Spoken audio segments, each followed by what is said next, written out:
سلامونه د اونۍ غوره خبرونه ته ښه راغلاست. زه عقله ذهین یم.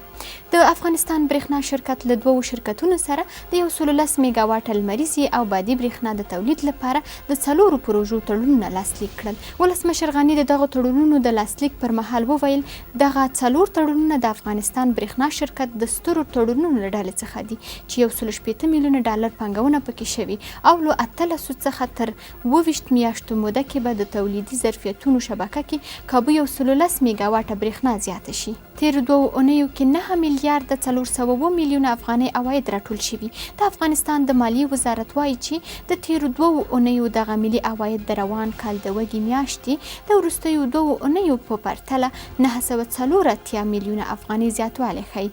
د مالیې وزارت زیاتوي د روان مالي کال له پیل څخه تر اوسه پورې 120 میلیارډ 203 میلیونه افغانۍ ملي عواید راټول شوي دي.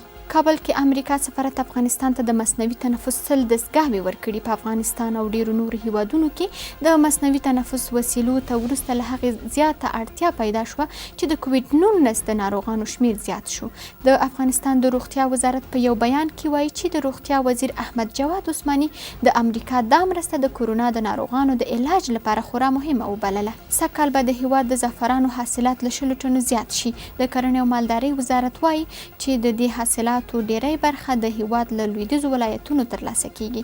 د مسؤلینو په وینا اوس مهال د افغانستان زعفران د کیفیت او ښه والي له کبله په نړۍ کې لومړی مقام لري او دوی کوښښ کوي چې دا مقام تل وساتي. د پکتیا مرکز ګردیز کې د 53 میلیونه افغانیو په لګښت د 50 بستریز روغتون چارې پیل شوې. د پکتیا والي محمد حلیم فدایي وایي دا روغتون ټولې 4 خونې لري چې په 5 میاشتو کې به د جوړولو چارې بشپړ شي. هغه زیاتوي روغتون په 1.5 جریب ځمکه د اسیا د پراختیایي بانک په مالی مرسته جوړیږي. په بامیان او پکتیکا کې د 200 میلیونه افغانیو په ارزښت شاوخوا 10 کیلومتره سړک جوړ شو.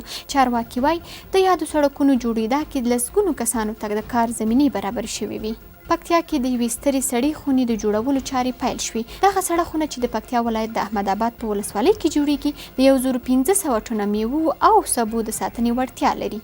چارواکي وایي د دې سړې خونې د جوړولو ټولیز لګښت 180 میلیونه افغانۍ ده چې په لمریزه برېښنا هم سمبالیږي. ننګرهار کې د لیمو 15 جریبه نوي بڼونه جوړ شوي. د کرنې اوبو لګولو او مالدارۍ وزارت وایي چې په دغه بڼونو کې د لیمو 2010 نیالګي ښودل شوي. د دغه وزارت په وینا د بڼونو د جوړولو ټولیز لګښت 1.3 میلیونه افغانۍ ده چې د اسیایي پراختیایي بانک لخوا تمویل شوې ده. د دغه بڼونو څخه په غیر مستقیم ډول 350 تنه ګټه پورته کوي. دا و د دې اونۍ غوره خبرونه. تر بیا ښې چارې.